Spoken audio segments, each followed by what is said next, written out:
Of course, it's a huge week this week with the US election. You will not miss a thing on Wednesday, all day, right here on Sky News. The coverage will be led by our chief anchor, Kieran Gilbert. We have reporters all over the United States, so do not miss it. And with that, let's head back to the US with just 4 days to go. Joining me live is Hawker Britton Co-Founder, former Labor advisor Bruce Hawker, who has been on assignment in the US over the past month. Bruce, you're in historic Richmond, Virginia today. What's the feel on the ground there? Well, it's pretty much one of, well, we've all made up our mind what we're going to do, how we're going to vote. Tim, I think that's probably the best way of describing it.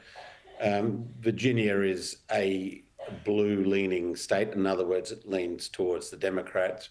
But there's been so much inundation of information and advertising and so forth now that it's pretty hard to find anybody who hasn't made up their mind.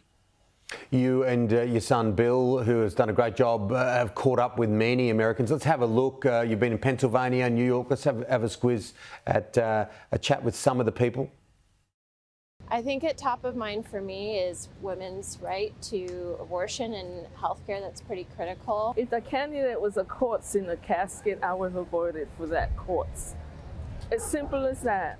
Whomever can, to me, anything is better than Trump. Simple as that. I really believe he's the guy who's out for every man in the country. Bush is coming to this country. We're all immigrants here. And a lot of people have done it correctly, but these people have done it illegally. They just come running. What's the purpose of that? So Biden can have those votes.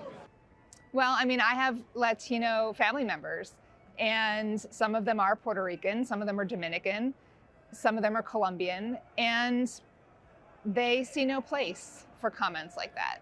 You know, to call an island, which is part of America, a floating piece of garbage, I don't think they're winning anybody over. There's things have always been spoken about different individuals, ethnic sects.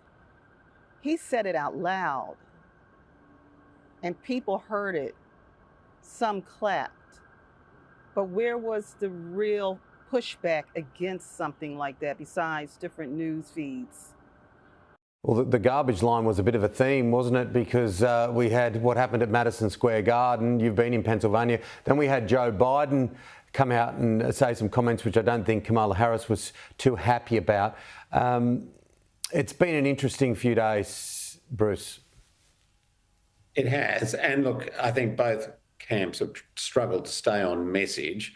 Certainly Biden was no great help to the Harris campaign when he made those comments which have been interpreted by Trump as saying that she believes that, or Trump or the Biden believes that the Republican supporters are rubbish. But having said that, now Trump has come out and made some ridiculous comments about, or very angry sort of comments about Liz Cheney, suggesting that she should be put in front of 9 guns. And if you want a bad message to close on, I think that's it. Harris is talking about trying to bring the country back together again, and he's still talking about shooting his enemies. It just doesn't sound like a good closing pitch to me. Although in this day and age in the United States, who knows what a good closing pitch really is? Well, you've been there for a few weeks now, Bruce. I'm going to put you on the spot. What's the pulse? A lot of talk about the momentum being with Donald Trump. Then you've got Silver coming out and sort of saying, well, you know, is this momentum or is this just, is it the polls? Like he's basically saying it's too close to call, and he's arguably the number one analyst of it all. Look, it is too close to call. I think anybody that can make a confident prediction now is very brave. I don't think Trump has finished particularly well, and I think Harris is finishing better than him. But as we were saying, there probably aren't too many undecided voters out there. He certainly won't have impressed the Latino vote, and Harris's camp has got every high-profile Latino in the United States, it seems, out talking about what Trump said. So I don't think it's going to be good for him in terms of just scraping up those last few votes that he may need to get across the line. But it's too close to call, Tim. In any of those states, it's going to be really tough. And as I say about Pennsylvania, for example, it's Pittsburgh on one side, Philadelphia on the other. and Kentucky in the middle. So you can't even get any sort of consensus across the state on issues. Yeah, thanks to you and Bill for your contributions. It's been outstanding over the past month, and we will talk real soon. Thank you, Bruce. Thanks, Tim.